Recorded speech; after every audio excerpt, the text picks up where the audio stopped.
কারাগার থেকে মুক্তি পেলেন জামায়াত নেতা আজহারুল, পরবর্তী পদক্ষেপ কি? কেরানীগঞ্জ কারাগার থেকে জামায়াত নেতা আজহারুলের মুক্তি, দেশের মানুষ কি ভাবছে? এই সিদ্ধান্ত কি জাতীয় ঐক্যের পথে বাধা? জামায়াত নেতা এটিএম আজহারুল ইসলাম কারাগার থেকে মুক্তি পেলেন।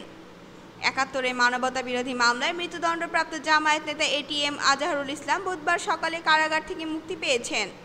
সকাল ৯টা ৫ মিনিটে কেরানীগঞ্জের ঢাকা কেন্দ্রীয় কারাগার থেকে তাকে মুক্তি দেওয়া হয়, যা ঢাকা বিভাগের কারা উপমহাপরিদর্শক মোহাম্মদ জাহাঙ্গীর কবির নিশ্চিত করেছেন। মঙ্গলবার সুপ্রিম কোর্টের আপিল বিভাগ আন্তর্জাতিক অপরাধ ট্রাইব্যুনালে মৃত্যুদণ্ডসহ সব কারাদণ্ড বাতিল করে তাকে খালাস দেয়।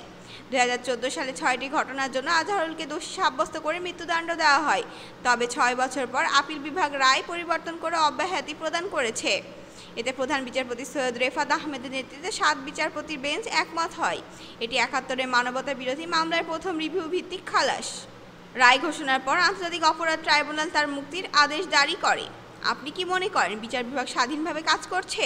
এই মুক্তি কি দেশের ন্যায় বিচারের জন্য উপকারী? আপনার মতামত জানাতে ভুলবেন না নিচের কমেন্টের মাধ্যমে। ধন্যবাদ।